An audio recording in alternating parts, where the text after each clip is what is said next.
بسم اللہ الرحمن الرحیم رب اشرح لی صدری ویسر لی امری واحلل عقدۃ من لسانی یفقہوا قولی۔ الحمدللہ الذی لا مانع لحکمہ ولا ناقض لقضائہ،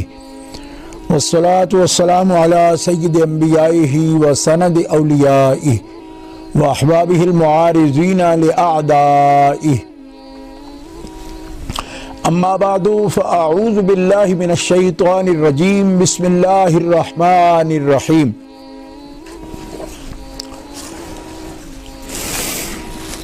ولا تباشروہن وانتم عاکفون فی المساجد، صدق اللہ العلی العظیم۔ الصلاۃ والسلام علیک یا رسول اللہ وعلی آلک واصحابک یا حبیب اللہ، الصلاۃ والسلام علیک یا خاتم النبیین وعلی آلک واصحابک یا شفیع المذنبین، الصلاۃ والسلام علیک یا رسول رب العالمین وعلی آلک واصحابک یا خاتم المعصومین۔ اللہ تعالی جل شانہ وعز اسمہ کی حمد و ثنا اس کے پیارے حبیب امام الاولین والآخرین جناب محمد مصطفیٰ احمد مجتبیٰ صلی اللہ تعالی علیہ وآلہ واصحابہ وبارک وسلم کی بارگاہ اقدس و انور میں صلاۃ و سلام ہدیہ کرنے کے بعد، اللہ تعالی جل شانہ وعز اسمہ کا حکم ہے وَلَا تُبَاشِرُونَ وَأَنْتُمْ عَاكِفُونَ فِي الْمَسَاجِدِ، جب تم مسجد میں اعتکاف کرو تو عورتوں سے مباشرت نہ کرو۔ اعتکاف قرآن مقدس میں اعتکاف کا ذکر مختلف مقامات پر آیات کریمہ میں ہوا ہے، اور اعتکاف نبی کریم صلی اللہ تعالی علیہ وسلم کی سنت ہے۔ منت کا اعتکاف اگر کوئی کر لیتا ہے اپنے ذمے تو واجب ہے، اور رمضان المبارک کے عشرہ اخیرہ کے علاوہ اگر کوئی شخص اعتکاف کرتا ہے تو وہ نفلی اعتکاف ہے۔ اور احادیث عالیہ میں اس عبادت کا خاص طور پر ذکر موجود ہے۔ حضرت مولا علی باب العلم، مدینۃ العلم کے باب، شیر خدا کرم اللہ تعالی وجہہ الکریم سے روایت ہے، آپ فرماتے ہیں لا اعتکاف الا فی مسجد جماعت، مولا علی فرماتے ہیں کہ باجماعت نماز والی مسجد کے بغیر اعتکاف نہیں ہوتا۔ اور ام المومنین صدیقہ بنت صدیق عائشہ صدیقہ رضی اللہ عنہا فرماتی ہیں ان النبی کان یعتکف الاواخر من رمضان حتی توفاہ اللہ ثم اعتکف ازواجہ من بعدہ۔ حضرت امام مسلم اور امام بخاری رحمہ اللہ کا یہ متفقہ روایت ہے کہ حضرت عائشہ فرماتی ہیں نبی کریم صلی اللہ تعالی علیہ وسلم رمضان کے آخری دنوں میں اعتکاف کرتے تھے، حتیٰ کہ اللہ نے آپ کو وفات دے دی، پھر آپ کے بعد آپ کی ازواج نے اعتکاف کیا۔ حضرت عبداللہ ابن عباس رضی اللہ عنہما حبر الامہ فرماتے ہیں ان رسول اللہ قال فی المعتکف هو يعتکف الذنوب ويجري له من الحسنات